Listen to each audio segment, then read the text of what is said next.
ഞാനൊരു കറകളഞ്ഞ കോൺഗ്രസ്സുകാരനായോണ്ട് അനക്ക് വെല്ലുവിളിക്കാം. ഞാൻ വിളിക്കുന്ന കേട്ടിട്ട് ഇങ്ങാരും വിളിക്കാൻ നിൽക്കണ്ട കേട്ടാ. അതിന് കുറച്ച് ഗേഡ്സും കൂടി വേണം. ഇന്ന് നിലവിലെ നിയുക്ത MLA-മാരെ ഞാൻ വെല്ലുവിളിക്കുകയാണ്. KCയെ മുഖ്യമന്ത്രിയാക്കണം എന്ന് പറഞ്ഞുകൊണ്ട് സപ്പോർട്ട് ചെയ്ത് വോട്ട് ചെയ്ത എല്ലാവരെയും പേര് പരമാവധി എല്ലാവർക്കും അറിയാലോ, ഞാൻ പേര് വിളിച്ചു പറയുന്നില്ല. അവരെല്ലാവരെയും ഞാൻ വെല്ലുവിളിക്കുകയാണ്. ഇന്ന് നിലവിലെ നിങ്ങളുടെ MLA സ്ഥാനം രാജിവെച്ചുകൊണ്ട് ഒന്നുകൂടി അതേ മണ്ഡലത്തിൽ മത്സരിക്കാനുള്ള ഗഡ്സ്, ചങ്കുറപ്പ് നിങ്ങൾക്ക് എന്തെങ്കിലും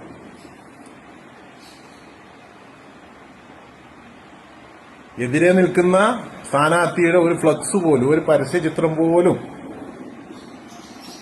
ആ മണ്ഡലങ്ങളിൽ പരസ്യം ചെയ്യാതെ നിങ്ങൾ 8 നിലയിൽ പൊട്ടിച്ചു വിടുന്നത് നിങ്ങൾക്ക് കാണണം.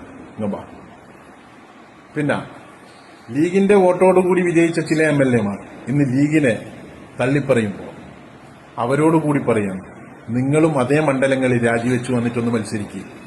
അതിനുള്ള ചങ്കുറപ്പും ഗഡ്സും ഉണ്ടെങ്കിൽ ഞാൻ വെല്ലുവിളിക്കൂ. ചെറിയ പിള്ളറ എത്തിച്ചിട്ട് നിങ്ങൾ 8 നിലയിൽ പൊട്ടിക്കുന്നതാണ് നിങ്ങൾക്ക് പൊട്ടും. നിങ്ങൾ ജനം മറുപടി തരും നിങ്ങൾക്ക്. അതുകൊണ്ട് തൽക്കാലം ദേഷ്യം പിടിക്കുന്നുണ്ട് നിങ്ങൾക്ക്.